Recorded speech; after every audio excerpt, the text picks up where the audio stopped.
O ex-cantor gospel Jessé Aguiar se assumiu gay e esse meu vídeo tem o objetivo não de falar da vida pessoal dele ou usar o nome dele para ganhar visualizações, atacar e disseminar ódio, nada disso, mas sim de comentar biblicamente alguns assuntos que ele fala no vídeo em que ele se assume. Eu faço esse vídeo com muito amor e pensando nas dúvidas que pessoas próximas a mim possam ter assistindo o vídeo que ele fez. Então a gente não vai debater contra pessoas, e sim comentar ideias, temas, assuntos biblicamente. Se você não é cristão ou não acredita na Bíblia, pode ser que não faça muito sentido para você, mas fica até o final porque o que eu vou falar é muito importante e está sendo pensado com muito carinho, respeito e empatia a quem pensa diferente de mim. Tudo que eu falar nesse vídeo tem embasamento bíblico, ou seja, está de acordo com aquilo que a Bíblia diz, e ele vai ser dividido em 5 etapas. Primeiro, a gente vai falar sobre filosofias que se encaixam na nossa forma de pensar sobre o pecado.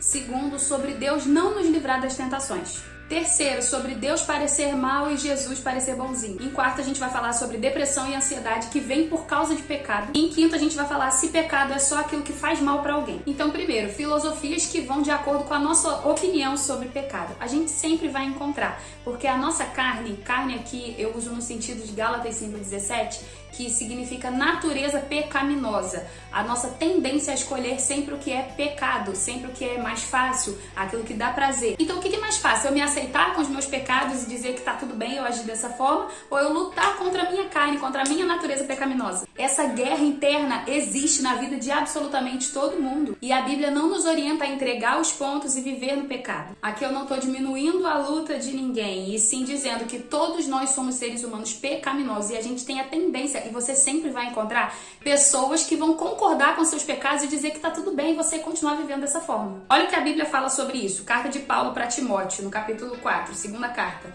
Diz assim: diante de Deus e de Cristo Jesus, que há de julgar vivos e mortos pela sua manifestação e pelo seu reino, peço a você com insistência que pregue a palavra, insista, quer seja oportuno, quer não. Corrija, repreenda, exorte com toda paciência e doutrina. Esse é o motivo também pelo qual eu tô fazendo esse vídeo. Por quê? Pois virá o tempo em que não suportarão a sã doutrina, pelo contrário, se rodearão de mestres, segundo as suas próprias cobiças, como que sentindo coceiras nos ouvidos. Eles se recusarão a dar ouvidos à verdade, entregando-se às fábulas. Mas você seja sóbrio em todas as coisas, suporte as aflições, faça o trabalho de um evangelista, cumpra plenamente o seu ministério. Paulo diz aqui que as pessoas iriam se rodear de mestres segundo as suas próprias vontades e sentiriam coceiras nos ouvidos ao ouvirem a sã doutrina. É o que acontece hoje. Em Gálatas 5:17, Paulo fala que a carne luta contra o espírito e o espírito contra a carne, porque eles são opostos. Sabe nos desenhos animados que fica o capetinha e o anjinho, cada um dando uma sugestão ali pra pessoa? Só que o que acontece na vida real é que a gente é levado a pensar que a sugestão do capetinha é do anjinho. É quando você peca e vem aquele pensamento de mas isso nem é tão errado assim. Mas tem gente que faz coisa muito pior. Você não tem que se cobrar tanto. Sempre vai ter alguém passando pano pros nossos pecados e a gente vai se agradar de ouvir isso, mas cuidado, porque você pode estar dando ouvidos à sua carne. Segundo ponto, Deus nem sempre vai nos livrar das nossas tentações. E Ele não é obrigado a nada, tipo, Deus, se você não gosta que eu seja assim, então você me muda. Não funciona dessa forma. Jesus foi tentado e a Bíblia fala que ele foi levado pelo Espírito para aquele momento. Paulo tinha um espinho na carne que a gente não sabe exatamente o que é, mas era uma fraqueza,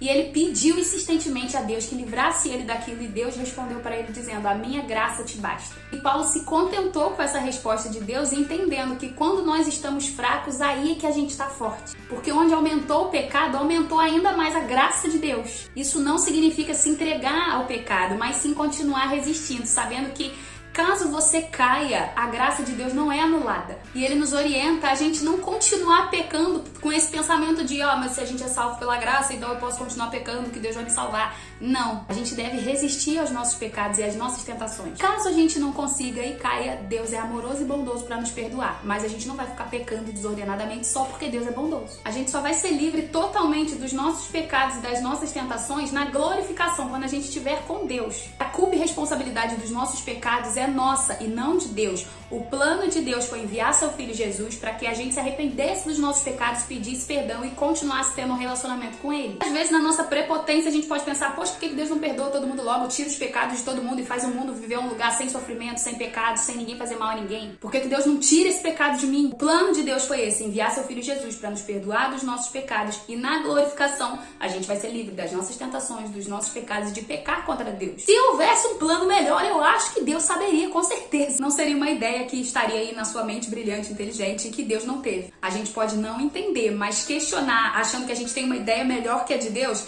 é um pouquinho fora do padrão. Então resista aos seus pecados, porque a palavra de Deus nos diz e garante que vai valer a pena. Terceiro ponto, Deus e Jesus são a mesma pessoa. As pessoas têm a ideia de que Deus era mais rígido, talvez até um pouco mau, e Jesus, como não falou de alguns pecados especificamente, ele era o mais bonzinho. Então, quando eu me aproximo de Deus, eu sinto culpa por causa dos meus pecados, talvez por causa de passagens do Antigo Testamento, e quando eu me aproximo de Jesus, aí é onde eu me sinto bem, e eu me sinto não julgada, enfim. Mas a essência dos dois é a mesma. Olha o que a Bíblia fala sobre Jesus em Hebreus. O Filho, que é o resplendor da glória de Deus e a expressão exata do seu ser. Em Colossenses 1,15 diz que ele é a imagem do Deus invisível, o primogênito de toda a criação. Então Jesus é a própria natureza moral de Deus. E ele dizia para as pessoas abandonarem seus pecados e não pecarem mais. Então não tem como se aproximar de Jesus e não se aproximar de Deus. Vai ser uma divisão errada na nossa cabeça e você vai estar se aproximando de um Deus inventado na sua cabeça, que não tem a ver com a verdade. E cuidado, porque como a gente leu em Timóteo, vão ter pessoas para te ensinar isso como se isso fosse a verdade. Essas ideologias erradas fazem todo sentido na nossa cabeça natural por causa da nossa carne, da nossa tendência pecaminosa a concordar com aquilo que é errado. Porque nos agrada, porque é mais fácil, porque é mais digerível.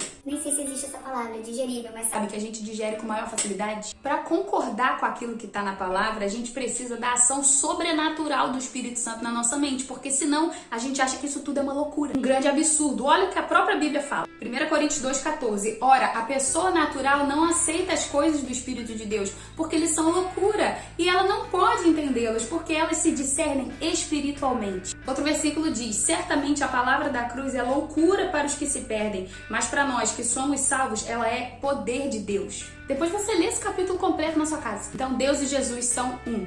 Quarto, depressão e ansiedade que vem por causa de pecado. Os nossos pecados podem trazer consequências terríveis, prejuízos para a nossa vida, e depressão e ansiedade estão incluídos nisso. Hoje em dia, graças a Deus, cresceu um pouco esse movimento de acolher a pessoa que sofre com depressão e ansiedade. Apesar de ainda existirem muitas pessoas que julgam, que dizem que é frescura, enfim. Mas, graças a Deus, pelo menos eu vi no meu círculo social, na internet mesmo, pessoas que se preocupam nisso e se preocupam em ajudar e acolher aquela pessoa que está ali sofrendo. Mas pecados podem sim causar depressão e ansiedade. A gente não deve querer vitimizar mais ainda a pessoa, porque ao invés de ajudar, a gente está atrapalhando. Por exemplo, uma pessoa que está preocupada por causa do seu emprego, por causa de dinheiro, questões financeiras, enfim, e ela começa a desenvolver uma ansiedade por causa daquilo. A Bíblia fala pra gente não se preocupar com essas coisas, porque Deus cuida de nós. Então, essa preocupação é pecado, porque essa pessoa está deixando de confiar em Deus. Não pense que eu tô falando disso me excluindo, porque eu acho que esse é o pecado que 99,9% das pessoas acabam cometendo. Mas isso não quer dizer que Deus não vai ouvir a oração daquela pessoa que tá se sentindo preocupada, que talvez tá com falta de fé, não tá conseguindo confiar em Deus. Deus ouve a oração de pecadores, até porque não teria nenhum outro tipo de oração pra ele ouvir. Porque todos nós somos pecadores. Um peca de um jeito, outro peca de outro, mas todos nós temos pecado. A depressão e a ansiedade também podem vir de pecados como a inveja. Se comparar nas redes sociais, inveja é pecado. Se a pessoa fica ansiosa e depressiva porque ela se compara na internet, ela está pecando. Se uma pessoa fica depressiva ou ansiosa porque ela não consegue perdoar, a falta de perdão também é um pecado, ou seja,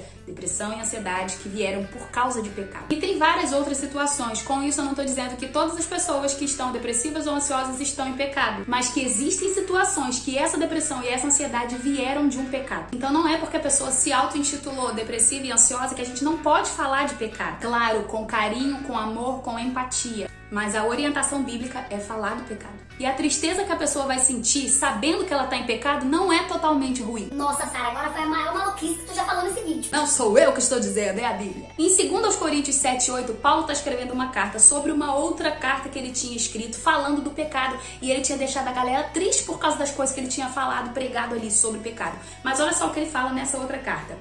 Porque mesmo que eu tenha entristecido vocês com a minha carta, não me arrependo, embora eu já tenha me arrependido, pois vi que aquela carta os deixou tristes, ainda que por breve tempo. Versículo 9, mas agora me alegro, não porque vocês ficaram tristes, mas porque essa tristeza os levou ao arrependimento, pois vocês foram entristecidos segundo Deus, para que, de nossa parte, não sofressem nenhum dano, porque a tristeza, segundo Deus, produz arrependimento para a salvação, que a ninguém traz pesar, mas a tristeza do mundo produz morte. Então a tristeza que uma pessoa sente quando ela é corrigida de um pecado não é uma tristeza para a morte, uma tristeza que é o fim do mundo, mas sim uma tristeza que vai produzir arrependimento e através do arrependimento a salvação. A salvação que é eterna, não são momentos bons aqui na terra, e sim uma vida inteira com Deus na eternidade. Então coloca na balança, será que vale mais viver momentos alegres de prazer e pecado aqui durante, sei lá, 70, 80, 100 anos aqui na Terra, quem conseguir chegar até lá, ou viver uma vida inteira ao lado de Deus? Renunciar um pouco agora às suas próprias vontades para viver a eternidade com Deus,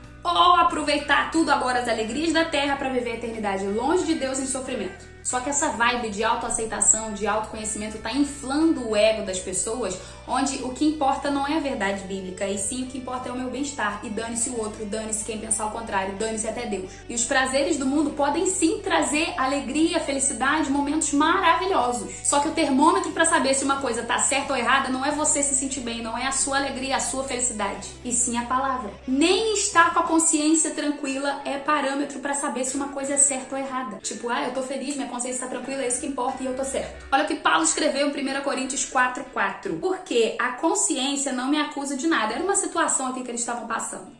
A consciência não me acusa de nada, mas nem por isso me dou por justificado, pois quem me julga é o Senhor. Ou seja, ele sabia que apesar dele estar com a consciência limpa, Deus podia o julgar e dizer que ele estava errado. Então essa questão de autoconhecimento e autoaceitação pode te ajudar, mas também pode te atrapalhar. A gente precisa sim se conhecer, mas a gente também precisa conhecer Deus, porque é Ele que vai puxar a nossa orelha quando a gente vai fazendo alguma coisa de errado. Isso não é através da nossa cabeça, do nosso coração, da nossa imaginação, e sim da palavra. Em quinto, pecado nem sempre é aquilo que você faz contra alguém. Porque às vezes a desculpa também é, não tô fazendo mal a ninguém, eu tô aqui no meu canto feliz, isso não é pecado. Mas, por exemplo, a idolatria, você colocar algo ou alguém à frente de Deus na sua vida. A Bíblia diz que a idolatria é pecado. Você não tá prejudicando ninguém, você tá aí na sua casa só idolatrando alguém ou alguma coisa, algum objeto, enfim. Ninguém tá sendo prejudicado com aquela sua atitude, mas a Bíblia diz que é pecado. Então a Bíblia é o parâmetro para dizer se alguma coisa tá certa ou errada, e não os nossos próprios pensamentos, o nosso achismo, as nossas opiniões,